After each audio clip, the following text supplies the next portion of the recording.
Hello everyone, welcome to Quick Code Academy. Today in this video I will show you different type of console statements we have in JavaScript. So without wasting any time, let's start with the video. So you can see my VS Code and HTML is open side by side. So here we will be dealing with script, so that is why whatever statements we're gonna write, we will write in this script tag only. So first of all, the first statement is console.log, and that everybody knows. So whenever we want to print anything on console, so at that time we can make use of this one. So here if I say this is statement, and if I open my inspect element, so in the console tab you can see this statement. This is statement. Now if you want to console any error on this console, so how to do that? So for doing that, you can type console.error, and in that you can write the error message. So as soon as we have written the statements, you can see on the console error is printed, and it also shows us on what line it is executed. So if you see, this is HTML12 line number 12. Okay, similarly if you want to print any warning on the console, so how to do that? You can say console.warn, and here in the double quotes you can say this is warning. So here I am saving this one. So now if you see, the console.warn is printed on the console, and the statement is this is warning, and the line on which it is executed. So similarly we have console.table. So any object or array if you want to print in tabular form, so instead of simply saying console.log that object, you can say something like this, console.table. In that you can add object. Here I am saying ABC, then age as 9. So now let's see what we are getting in the console. So if you see in the console, we are getting name and age as well as value. What if we have array? So it has ability to print array as well. So whatever entries we will be adding in the array, those will be visible in tabular format. So here let's add one more entry as John, and then here I am adding 19. So now if you see, name and age has become our table column names and the values under it, and here in the first column we are getting index of age.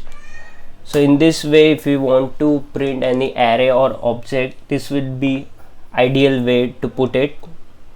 So now if you want to highlight this console.log with some styling properties, then how to do that? You can do it by this one. You can add simply %c over here, and whatever styling you have to give, you can add it like this way. So suppose here I am adding background color as yellow. So let's see what will happen. So you can see the background has become yellow, as well as if you want to make that text white. So how to do that with styling? It's just a simple CSS you have to add. So you can add color as white or red, anything you want. So you can see our background is yellow and the text has become white. Okay, I will teach you some bonus console.statements.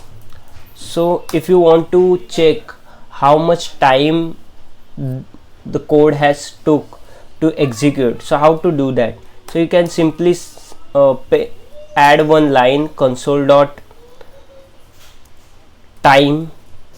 above, and then you can end that time somewhere. So here I am adding one more statement as console.time end. So it will, in the output, it will show me how much seconds this line of code has taken to execute. So let's run this one. So here you can see it has taken 0.41 milliseconds.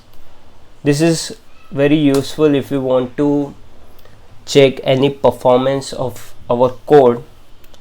And there is one more thing. So now you don't want to show all these messages line by line. If you have to group it, and how to do that, you can say console.group. You can use group or group collapse. So if you want to showcase the console statements in the collapse form, then you can do it like this way.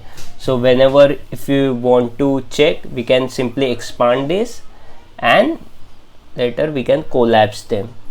In this way our console will look more proper if we have similar statements together. So you can say console.group end. So what it will do, it will group all of these statements. And now if below this one, if I add one more console,